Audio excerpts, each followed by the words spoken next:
Coming off of a career high with Future Nostalgia, the biggest question was, what would Dua Lipa do next? For a while, it seemed like she'd stick to the disco sound of Future Nostalgia, with a song like Dance the Night from the Barbie soundtrack, which was big for her.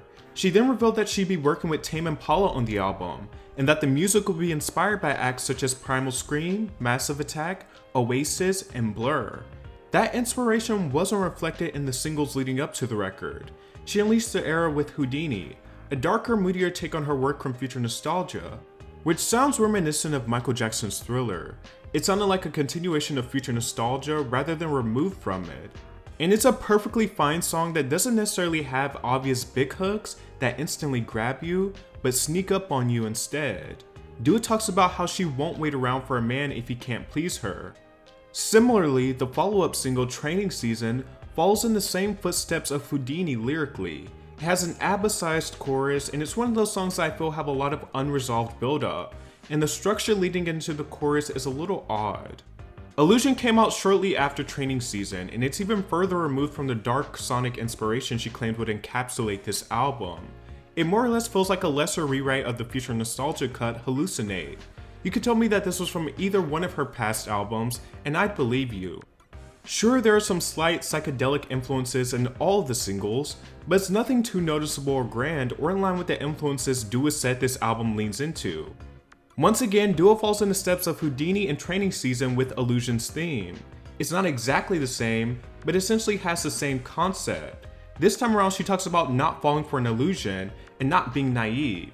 She leaned heavily into the femme fatale archetype, which is why prior to Illusion's release, when she revealed the name of her album, Radical Optimism, as well as the album cover, it seemed a bit at odds with the material she had released, especially with Houdini and Training Season being moodier, darker, and even their single covers giving a darker vibe. Polar opposite from the album cover. Like, sure, the singles essentially had the essence of knowing your worth and moving on, which has been a common thread in Dua's artistry since songs like New Rules and IDGAF, but I don't think the singles of Radical Optimism are songs that scream optimism, let alone radical optimism, though not negative either. I feel like you can find optimism and confidence in the singles, but it's never explicit or the number one emotion that the song feels like it's trying to get across. If anything, I think the singles show a lot of uncertainty as it pertains to love and relationships, and in that sense, I do think there was a misalignment with what she's talking about versus how it's presented. Not to mention, the album title does sound a bit like a corporate slogan. I like the singles from most to least in correspondence with the order in which they were released. Meaning Houdini is the greater of the singles and arguably the greatest song on the album. And even then, I don't feel like Houdini is as instant as some of her past work. But what does Dua want the audience to take from Radical Optimism? According to her, the idea of going through chaos gracefully and feeling like you can weather any storm. On another occasion, she said that it was about taking everything as a lesson when you're sometimes in uncomfortable situations. When asked what uncomfortable situations she was referring to, she gave a more general and generic answer. Well, it can be anything.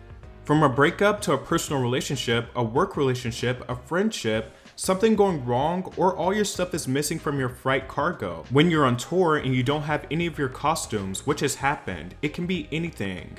Giving a very general, smoothed over answer. I think Radical Optimism enters the canon of pop's great bait and switches. From Lord's solar power to Katie's self-proclaimed purposeful pop of Witness, it certainly makes you question the marketing choices or if there was something else intended for the record besides what we were offered. With its relative tameness and summer-themed aesthetics, I'm also reminded of another summery-themed album aesthetically that came out in recent history, and that is Miley Cyrus's Endless Summer Vacation. Radical Optimism is certainly not as consistent as Future Nostalgia. It plays with many ideas but feels very half-hearted with its execution. The opener, End of an Era, is gorgeous, blissful, 90s style disco where Dua talks about falling for someone. A good chunk of the album, however, seems derived from the world of ABBA, from Training Season to These Walls, and the utterly obnoxious chorus of Falling Forever, where Dua yodels at the top of her range in the middling chorus. Meanwhile, What You Doin' sounds like a tribute to Michael Jackson circa Off the Wall era, and lyrically seems like a follow-up to Houdini. What you doing to me, baby? I'm scared to death that you might be the one to change me. You're in my head and now you're clouding my decisions. French Exit is a nice standout melodically and sonically and has a slight Latin influence. In this song, Dua talks about not being able to be lovey-dovey with someone and therefore leaving under the premise of a French exit. For those of you that don't know, a French exit is basically just leaving without letting someone know. Anything for Love starts off as a passable piano ballad that suddenly transitions into a slow-burning disco groove, but it's too short to really stick the landing. She ends the album off with Maria and Happy For You. Maria also has an Abelite flute section in the instrumentation with a danceable groove, and I think it's one of the standouts. While Dua for the most part remains more general and wide appealing in her lyricism, the closing track, Happy For You, gives a peep into what a more personal Dua would be like. Late on a Tuesday I saw your picture, you were so happy I could just tell, she's really pretty, I think she's a model, baby together you look hot as hell. I must have loved you more than I ever knew. I'm happy for you. By the time Happy For You comes around, it's easy to assume that Radical Optimism is actually a breakup or post-breakup album.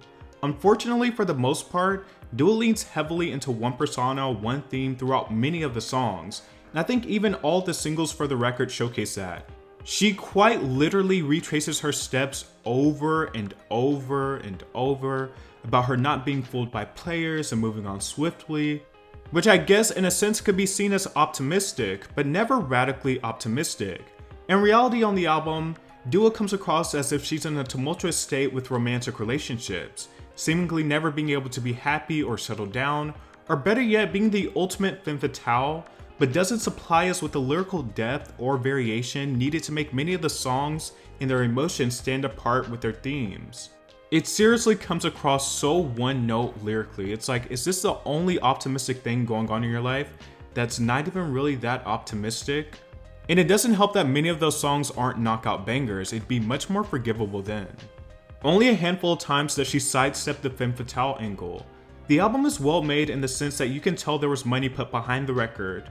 But honestly, even with the idiosyncrasies of producers like Kevin Parker and Danielle Harl, majority of the record ends up sounding subdued and much more plain than you'd expect. And on the other hand, there's some really great instrumentals that don't have the best writing or hooks.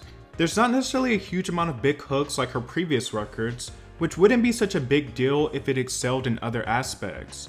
With that being said, it is far from being a bad album, but it definitely lacks the spark of her previous effort. And while she hinted at a more drastic reinvention by claiming that the album was a psychedelic pop-infused tribute to UK rave culture influenced by Primal Scream, Massive Attack, and the don't give a fuckness of Oasis and Blur, it was all, well, an illusion that didn't even live up to even half of that description. But even with what it is, it's just a breezy, subdued Dua Lipa album.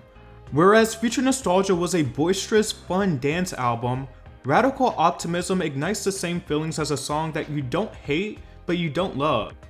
As a result, it might come on during a playlist and you're not rushing to skip it, but certainly not going out of your way to play it either, with maybe the exception of a song or two.